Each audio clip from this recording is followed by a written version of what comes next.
अगर ये इस्लामी ममालिक होते तो ये जुमला बोलने की नौबत ही ना आती। हमें दुश्मन को दुश्मन की बैटल ग्राउंड पे हराना है, तब जाके अमन होगा। तब जाके अमन हमारी कंडीशन पे होगा।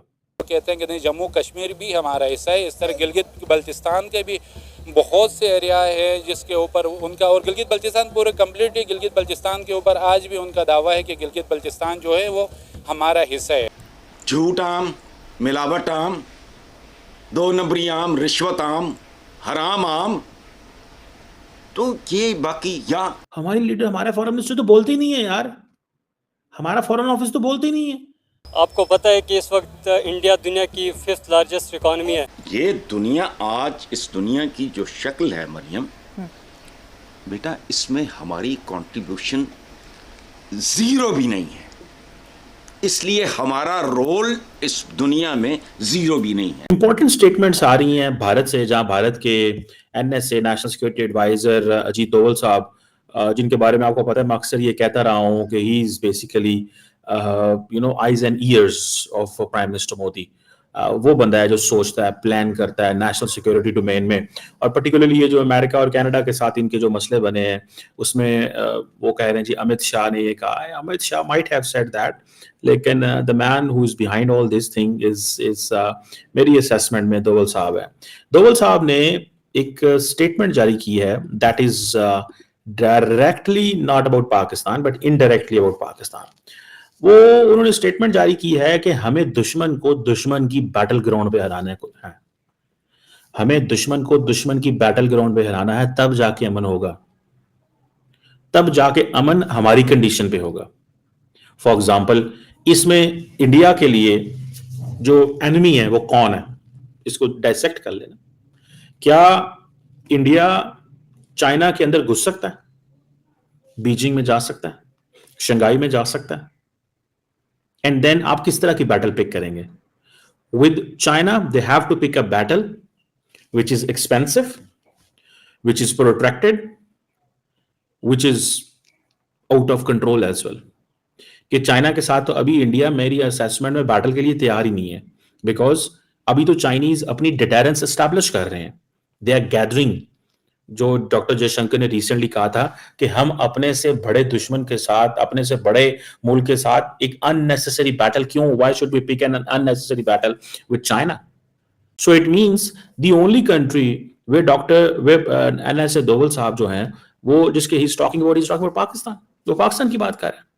एंड पाकिस्तान में जब वो बात करेंगे दोवल साहब, तो वो किस चीज को मेंशन करेंगे? आई थिंक वो कल कोई जिसे कहते हैं ना, किसी बुक लॉन्च पे खिताब कर रहे थे, और मेरा ख्याल है वो क्या नाम है हमारे वो जो जनरल साहब हैं, उनकी बुक थी वो, और उस पर बात कर रहे थे। और वो ये चीज जो कहते हैं कि हमें दुश्मन की बैटल ग्राउंड में जाना चाहिए, दुश्मन की टर्फ पे जाके खेलना है, ठीक है, तब अमन होगा। अब वो बात कर रहे हैं, जारी बात है, वो अफगानिस्तान की तो नहीं बात कर रहे, वो मालदीव्स की बात तो नहीं कर रहे। पिछले 77 सालों से इंडिया पाकिस्तान के मसले हैं ना, तो वो पाकिस्तान की बात कर रहे हैं। मिसाल के तौर पे कि जो रिसेंटली यहाँ पे हमले हुए, जिसमें आपको याद होगा कि फॉर्मर जो कश्मीरी मुजाहिदीन थे जिन्होंने जहाद कश्मीर में हिस्सा लिया, उनको टारगेट किया गया। फिर क्या नाम था उसका यार, वो जो लश्कर तैयबा का है, उसके चीफ के घर के बाहर जो धमाका हुआ, whose is interest is it to target Hafiz Saeed? There is a question, for any target there must be someone who is a beneficiary. उसका कौन बेनिफिशियरी हो सकता है? चाइना तो बेनिफिशियरी नहीं है, ना मालदीव्स बेनिफिशियरी है, ना अफगानिस्तान बेनिफिशियरी है। लश्कर तैयबा का हाफिज सईद से तो कोई प्रॉब्लम नहीं, लश्कर तैयबा का तो सारी बात है इंडिया से प्रॉब्लम रहा है। तो क्वेश्चन ये है कि जो दोवल साहब बात कर रहे हैं, वो कह रहे हैं दुश्मन के अंदर जाओ। सो इट मींस कि target Hafiz Saeed inside the territory, target former Mujahideen inside Pakistan, so that the more you engage Pakistan inside the territory, the better it will be for them. Because India ये समझता रहा है for quite many years, हम engage रहे हैं अपनी territory में। India ये कहता है कि कश्मीर में जो इंडिया एंगेज रहा है पाकिस्तान से लड़ाई में, या पाकिस्तान ने इंडिया को कश्मीर में एंगेज रखा, दोनों मुल्कों के हवाले से, ठीक है। तो उन्होंने क्या किया कि वो कहते हैं कि हमें पाकिस्तान ने एंगेज रखा है for long period of time. Now is our time that we need to keep Pakistan engage on its territory. इसके ऊपर वो आजकल काम कर रहे हैं। ये है बेसिकली वो माइंडसेट जिसके ऊपर इंडियन गवर्नमेंट इस पे काम कर रही है।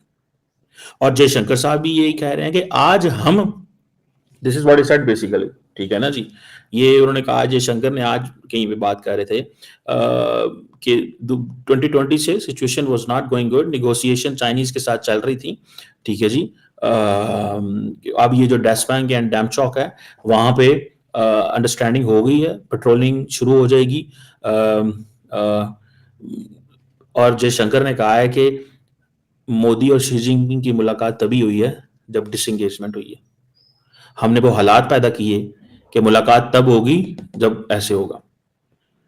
सो वो कह रहे हैं कि मिलिट्री डिप्लोमेसी ने भी काम किया और डिप्लोमेट्स ने भी काम किया। सो इंडिया जो है, मैं एक बात बताऊं आपको, the level of clarity and foreign policy which and the way doctor Jaishankar speaks, मुझे ये बात बड़ी अच्छी लगती है कि at least a person is speaking. हमारी लीडर, हमारे फॉरेन मिनिस्टर तो बोलते ही नहीं है यार, हमारा फॉरेन ऑफिस तो बोलते ही नहीं है। हमारी फॉरेन ऑफिस की स्पोक्स पर्सन साहबा जो है, she is a nice gentle lady, very active, very professional, but obviously she just gives the routine weekly statements, जिस तरह वहां पे वो जयसवाल साहब दे देते हैं। उनकी स्टेटमेंट्स की मुझे थोड़ी प्रोवोकेशन नजर आता है, थोड़ी असर्टिवनेस नजर आती है। हमारी स्टेटमेंट वो भी नजर नहीं आती, साड़ा दे ही होता है, ओला ओला बोल छोड़ो बस, ठीक है ना जी। सो मुझे ऐसे लगता है कि ये जो एक तो इंडियंस अपनी गवर्नमेंट की फॉरेन पॉलिसी के हवाले से लंबा बोलते हैं। आप जयशंकर को देखें, हर हफ्ते दूसरे हफ्ते वो कोई ना कोई पॉलिसी स्टेटमेंट जारी कर रहा होता है। आज वो कनाडा को भी टारगेट कर रहे हैं दोबारा, वो कहते हैं जी हम रिजेक्ट करते हैं जिस तरह कैनेडियंस ने हमें, हमारे हाई कमिश्नर को टारगेट किया। हमने ऑर्गेनाइज क्राइम का मसला कनाडा के साथ उठाया और हम ये समझते हैं कि सेंसिबल सोल्यूशन होगा। लेकिन मैं जब when I speak with the people who are from the western world, वो ये कहते हैं कि इंडिया को हमारी टर्म्स पे आके डील करना पड़ेगा, बैठना पड़ेगा। तो आई होप दोस्तों आपको ये वीडियो ज़रूर पसंद आई होगी। और जैसा कि इस वीडियो के अंदर आपने देखा है पाकिस्तानी मीडिया का रिएक्शन, जिस न्यूज़ को लेकर बातचीत की जा रही है वो न्यूज़ है भारत के जो NSA हैं अजीत डोवल साहब, उन्होंने हाल ही के अंदर एक बयान दिया। उन्होंने कहा है कि उन्होंने पाकिस्तान का नाम तो नहीं लिया, इशारों में उन्होंने बात की और पाकिस्तान को झट से समझ में आ जाती है, क्योंकि पाकिस्तानियों को पता है कि जब भी टेररिज्म की बात होगी, आतंकवाद की बात होगी, तो पाकिस्तान को समझ ही जाना चाहिए, क्योंकि दुनिया भर के अंदर आतंकवाद फैलाने का जो काम है ना, वो तो पाकिस्तान का ही है। तो अजीत डोवल साहब ने भी इशारों में बात की कि जिस प्रकार से भारत के अंदर और भारत के जो दुश्मन है ना, जब तक भारत को उनके देश के अंदर यानी कि उनके घर में घुसकर नहीं मारेगा, तब तक ना तो वो सुधरने वाले हैं, ना भारत अपनी शर्तों पर उनसे कुछ मनवा सकता है। अगर उनसे कुछ मनवाना है या उनको सुधारना है तो उनके घर में घुसकर उनको मारना पड़ेगा। और ये बात जब उन्होंने कही, तो जैसा कि आपने पाकिस्तानी मीडिया को खुद को उन्होंने खुद आपने देखा कि वो खुद इस बात को कबूल कर रहे हैं कि उन्होंने पाकिस्तान के बारे में बोला है, भले उन्होंने नाम नहीं लिया है, क्योंकि आतंकवाद फैलाने का काम तो पाकिस्तान का ही है। तो बाकी आपने पूरी वीडियो देखी है, पाकिस्तानी मीडिया का रिएक्शन देखा है। आई होप कि आपको पसंद आई होगी। लाइक शेयर सब्सक्राइब जरूर करना। हम मिलेंगे अगली नई वीडियो में, तब तक के लिए आप सभी का बहुत बहुत धन्यवाद।